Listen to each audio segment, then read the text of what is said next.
Xin chào, tôi là Hạnh. Hello everyone, I'm Hạnh from 123Vietnamese. Welcome back to our class. Today, I would like to show you how to tell your job in your workplace. By doing so, our lesson today is divided into two main parts. The first part, I would like to show you how to ask and answer about job. And the second part, I would like to show you how to ask and answer about workplace using where. Let's begin with the first part. What is your job? What is your job in Vietnamese is Anh làm nghề gì ạ? One more time. Anh làm nghề gì ạ? Now I will explain the details. Anh means you, the second personal pronoun, and you use anh to refer to a man who is older a little bit than you. In the subject, and làm means to do. Nghề means job.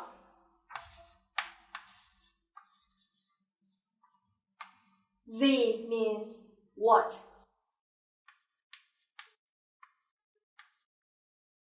And it's just an additional word that you put at the end of the sentence to show your respect to the person you are speaking to. So, anh làm nghề gì ạ? Can be translated into what do you do, or what is your job, or what is your occupation? When you want to ask a woman who is older than you will ask, Chị làm nghề gì ạ? What do you do, elder sister? When you want to ask a person who is younger a little bit than you will ask, Em làm nghề gì? What do you do, younger sibling?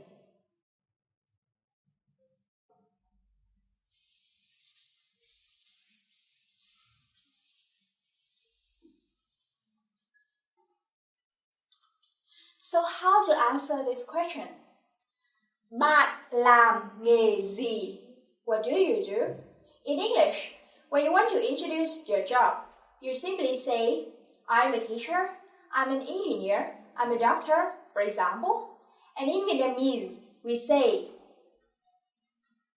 Tôi là giáo viên. Tôi là giáo viên.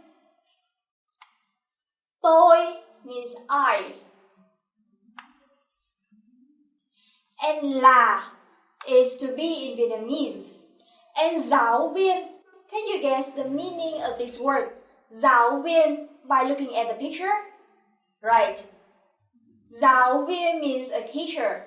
So, tôi là giáo viên means I'm a teacher. So, when you want to ask what is your job, you just say subject with làm nghề gì, right? And when you answer, you say tôi là and name your job.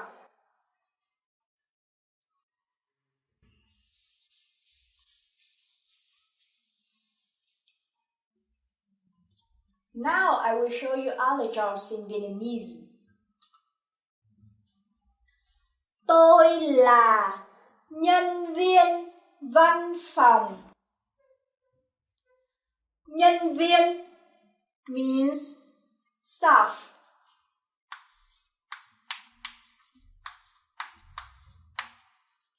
And văn phòng means office.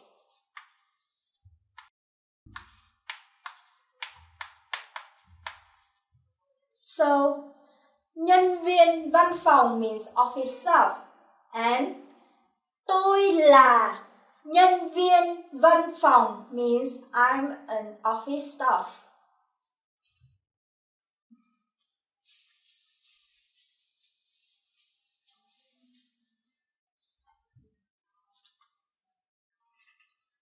Tôi là học sinh. Học sinh means a student. So, tôi là học sinh means I'm a student. Tôi là sinh viên. Sinh viên means university student. Học sinh means students in general, and sinh viên means university student.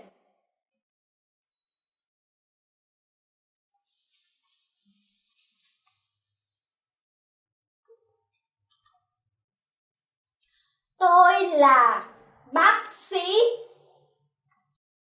Bác sĩ, as you see here, means a doctor. So, tôi là bác sĩ means I'm a doctor.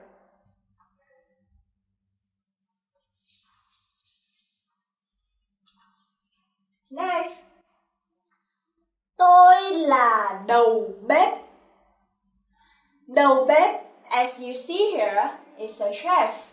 So, tôi là đầu bếp means I'm a chef. Right. Next.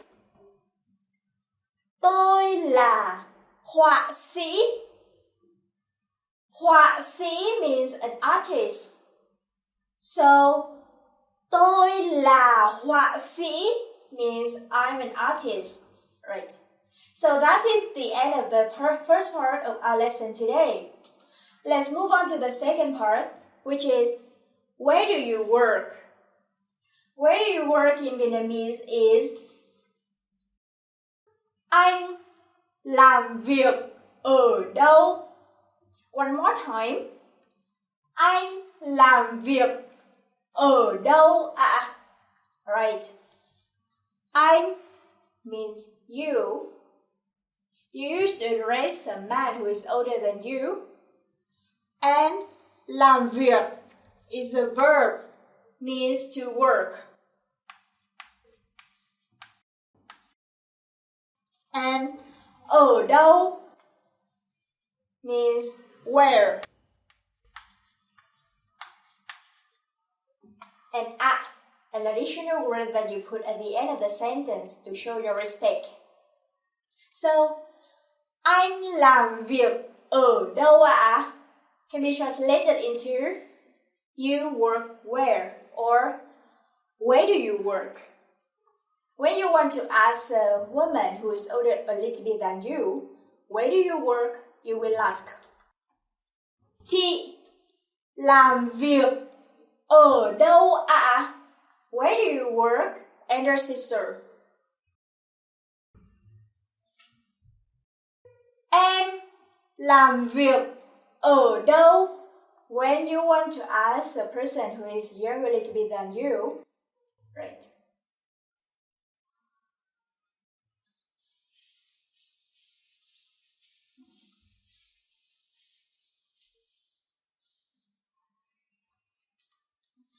So how to answer this question?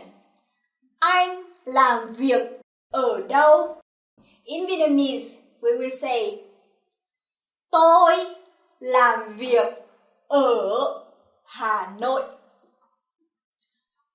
Tôi means I, a neutral personal pronoun. Làm việc is a verb, means to work. And ở means in or at.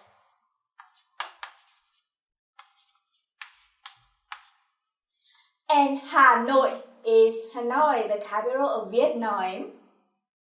So, tôi làm việc ở Hà Nội means I work in Hanoi. So from this example here, you can see that when you want to ask, where do you will ask subject, and then verb, and then ở đâu. Where do you do something? And when you answer, just say subject, a verb, ở, and name of the place. Right?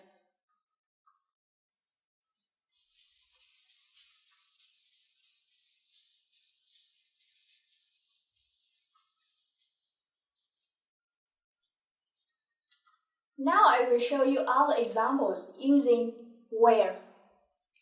Where do you study? Anh học ở đâu ạ? Anh means you. Học means to study. And ở đâu means where. And anh học ở đâu? You study where means where do you study? And how to answer? Anh học ở nhà. Học means to study, and ở means in or at. And nhà means house or home. So, anh học ở nhà means I study at home. And remember that when you are talking to the person who is younger than you, and if you are a man, you can call yourself anh, right?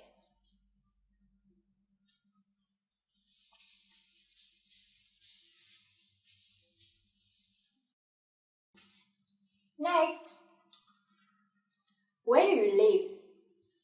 Chị sống ở đâu ạ?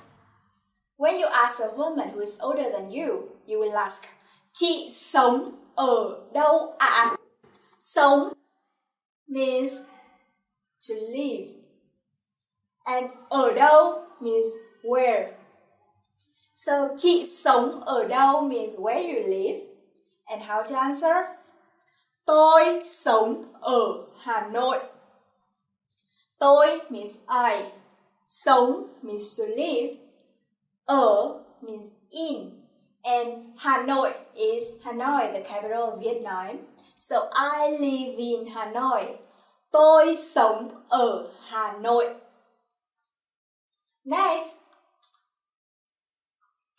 where do you drink coffee? Anh uống cà phê ở đâu ạ? Uống cà phê is a verb, means to drink coffee. Uống means to drink, and cà phê means coffee. And anh uống cà phê ở đâu ạ? Means where do you drink coffee, and how to answer? Tôi uống cà phê ở quán cà phê. Uống cà phê, as I told you before, is to drink coffee, and ở means in. And quán cà phê means a coffee shop, right?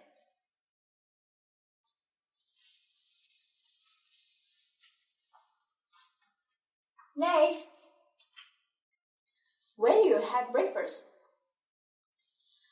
Em ăn sáng ở đâu? Ăn sáng means to have breakfast, and ở đâu means where. Em ăn sáng ở đâu means where you have breakfast. And how to answer? Em ăn sáng ở quán phở.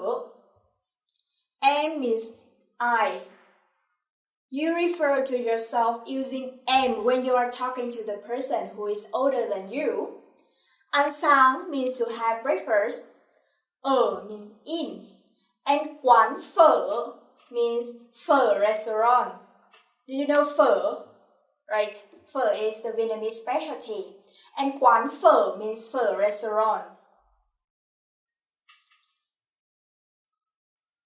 So this sentence means I have breakfast in phở restaurant.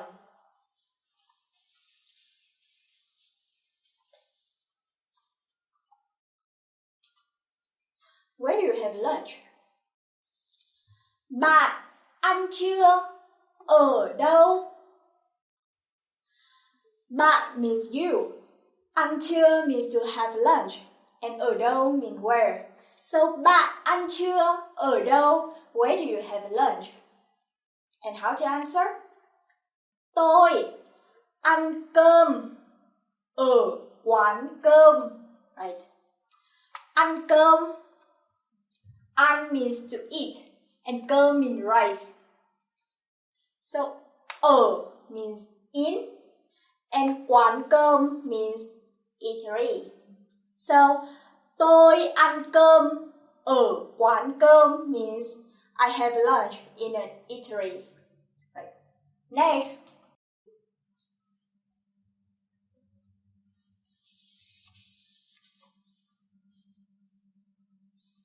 Where do you have dinner? Anh ăn tối ở đâu? Ăn tối means have dinner. Anh ăn tối ở đâu means where do you have dinner? And how to answer? Tôi ăn tối ở nhà hàng. I have dinner at or in. Nhà hàng is a kind of big restaurant. So this sentence means I have dinner in a restaurant.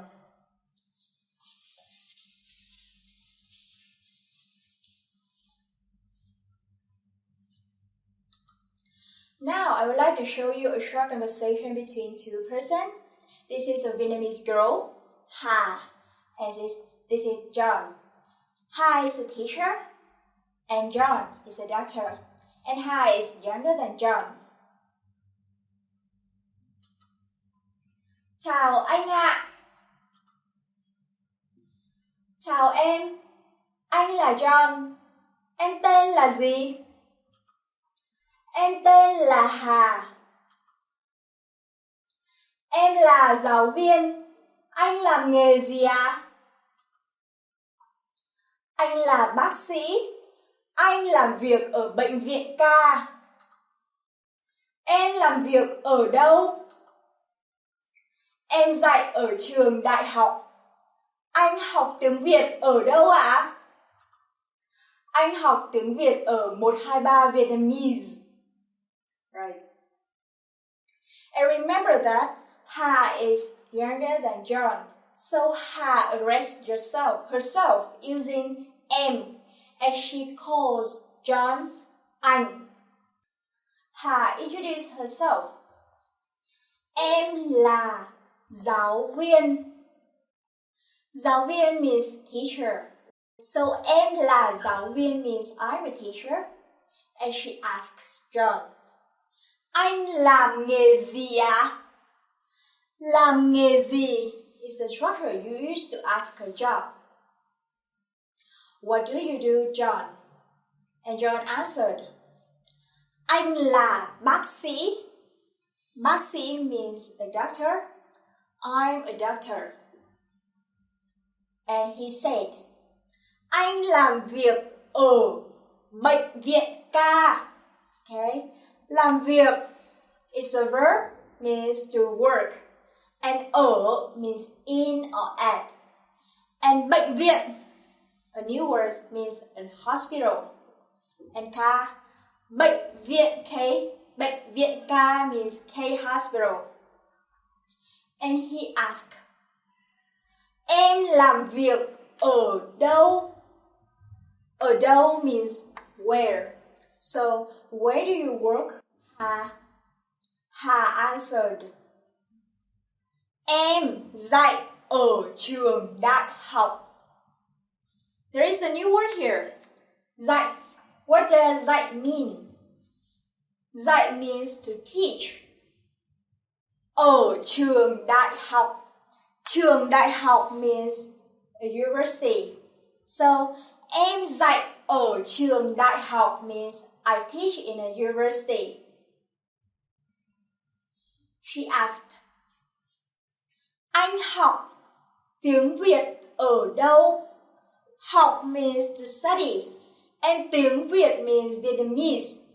So, this sentence means, where do you study Vietnamese, John? And John answered, anh học tiếng Việt ở 123 Vietnamese. Okay? I study Vietnamese at 123 Vietnamese.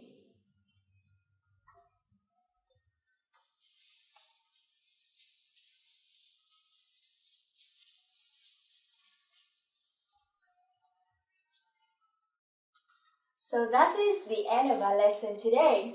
In conclusion, today you learned how to ask and answer about job and how to ask and answer about workplace. I hope that you will find this video useful. So if you have any comments or any questions, please feel free to put them in the comment section below. Thank you a lot for your attention. Tạm biệt.